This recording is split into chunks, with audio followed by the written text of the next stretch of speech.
Assalamualaikum warahmatullahi wabarakatuh. Di sini kami dari kelompok 5 mata kuliah Filsafat Ekonomi Islam kelas EKI 5G.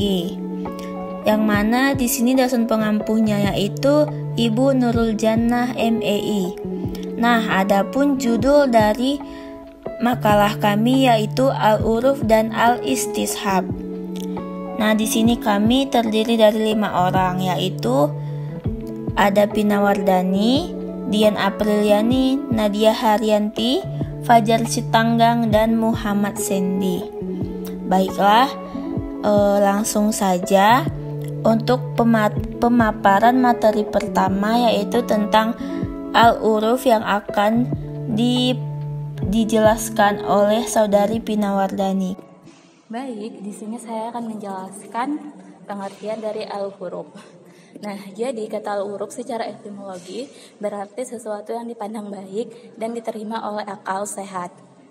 Sedangkan secara terminologi, seperti dikemukakan Abdul Karim Zaidan, sebagaimana dikutip Satria Effendi, istilah urf berarti sesuatu yang tidak asing lagi bagi satu masyarakat, karena telah menjadi kebiasaan dan menyatu dengan kehidupan mereka, baik berupa perbuatan atau perkataan. Nah, istilah up ini dalam pengertian tersebut sama dengan pengertian istilah al-adah atau tradisi. Nah, jadi atau tradisi adalah bentuk-bentuk muamalah yang telah menjadi tradisi kebiasaan dan telah berlangsung konstan di tengah masyarakat. Nah, Abdul Wahab Al-Khalaf mendefinisikan bahwa adalah sesuatu yang telah sering dikenal manusia dan telah menjadi tradisinya, baik berupa ucapan atau perbuatannya, dan atau hal meninggalkan sesuatu juga disebut. Nah, adapun macam-macam dari para ulama usul fiqh membagi kepada 3 macam. Yang pertama dari segi objeknya, yaitu ada al-uruf al-labsi, adalah kebiasaan masyarakat dalam mempergunakan lafal atau ungkapan tertentu dalam mengungkapkan sesuatu. Nah, makna ungkapan itulah yang dipahami dan terlintas dalam pikiran masyarakat.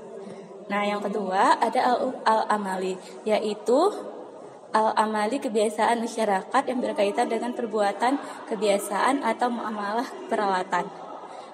Adapun yang dimaksud perbuatan kebiasaan adalah perbuatan masyarakat dalam masalah kehidupan mereka yang tidak terkait dengan kepentingan orang lain seperti kebiasaan libur, kerja dalam 1 minggu. Nah, dari segi cakupannya ada al-up al-am, yaitu yang berlaku pada sesuatu, tempat, masa, dan keadaan.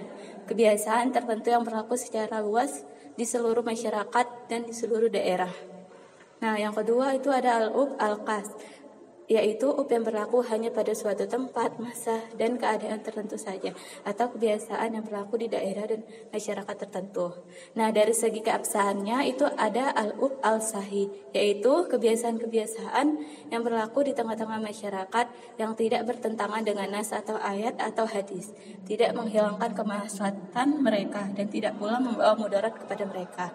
Nah, yang ketiga itu adalah al-up al-fasid, adalah kebiasaan yang bertentangan dengan dalil-dalil syarah dan kaidah-kaidah dasar dalam syarah.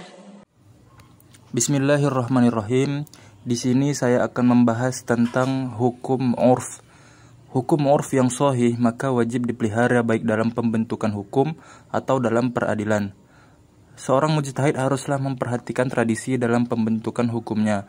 Seorang hakim juga harus memperhatikan uruf yang berlaku dalam peradilannya. Karena sesuatu yang telah menjadi adat manusia dan telah biasa dijalani, maka hal itu termasuk bagian dari kebutuhan mereka.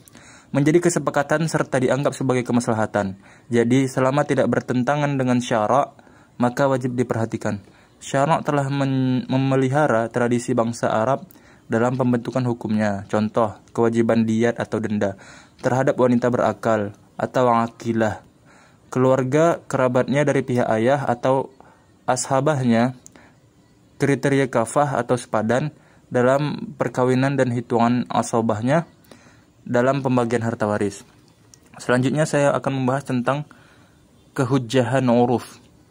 Ulama sepakat menolak terhadap uruf fasik, tapi mengenai uruf sahih, M. Thayyib Khudari As-Sayyid, guru besar usul fiqh Universitas Al-Azhar Mesir, Mazhab yang banyak menggunakan uruf adalah Hanafiyah dan Malikiyah. Dan selanjutnya kalangan Hanabiyah dan Syafi'iyah. Menurutnya para ulama mazhab fikih sepakat menerima adat istiadat sebagai landasan pembentukan hukum. Meskipun dalam jumlah dan rinciannya terdapat perbedaan di antara mazhab-mazhab tersebut, sehingga uruf dimaksud kepada kelompok dalil yang diperselisihkan oleh para ulama. Baiklah, selanjutnya syarat-syarat uruf. Di sini ada 4, yaitu yang pertama, uruf itu baik yang bersifat lafzi, amali, am, dan khas, berlaku dan dikenal menyeluruh masyarakat luas. Yang kedua, uruf itu telah membudaya sebelum persoalan yang akan ditetapkan hukumnya itu muncul. Ketiga, uruf itu tidak bertentang dengan apa yang diungkapkan secara syarih atau jelas dalam suatu transaksi. Dan yang terakhir, uruf itu tidak bertentangan dengan nas atau dasar syara yang qat'i. Baiklah, selanjutnya materi yang kedua ada al-istishab. Nah, yang pertama itu ada pengertian al-istishab.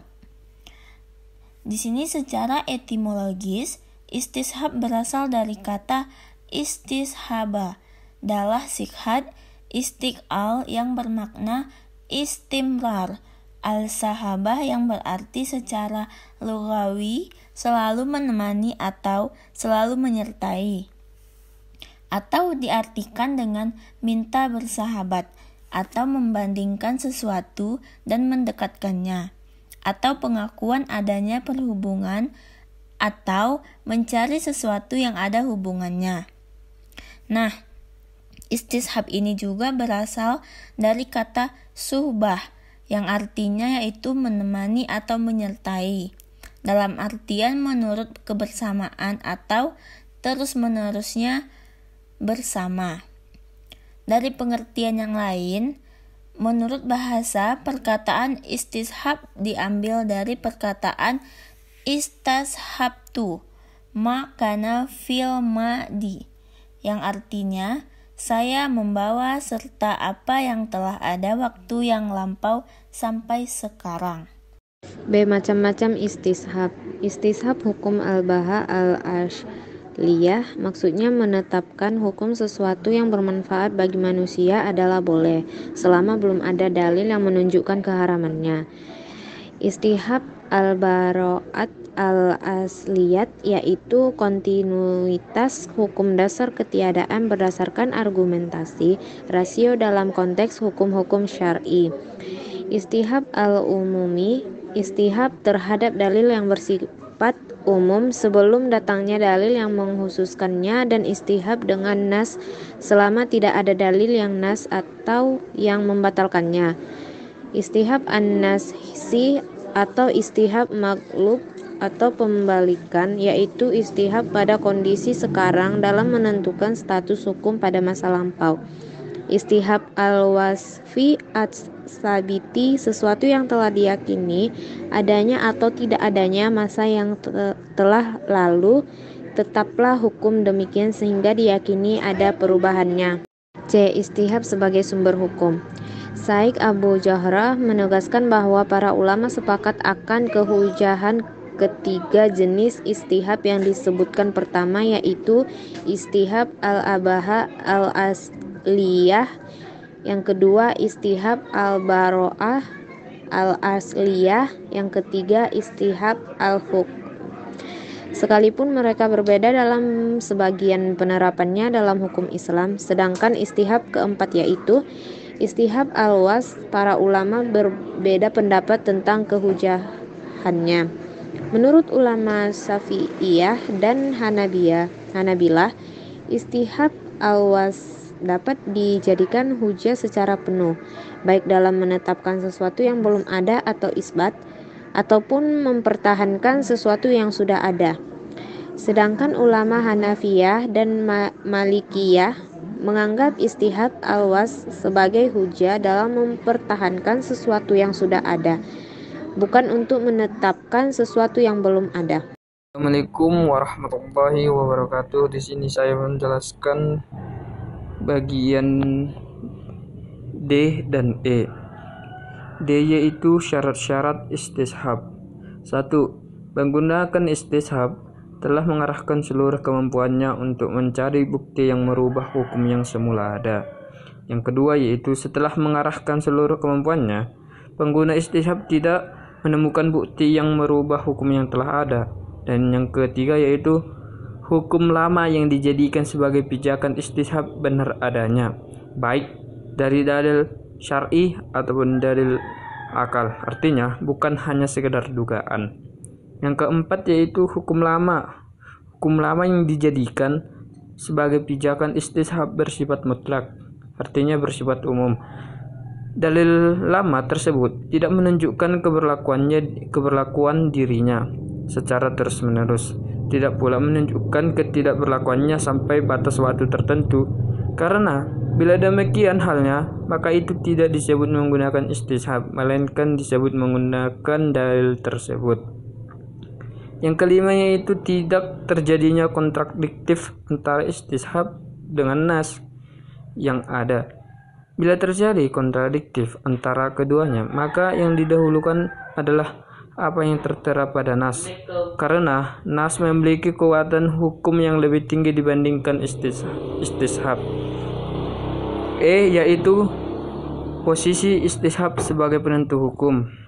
Istishab berbeda dengan sumber hukum lainnya, yaitu Al-Quran, As-Sunnah, Ijma, dan Qiyas.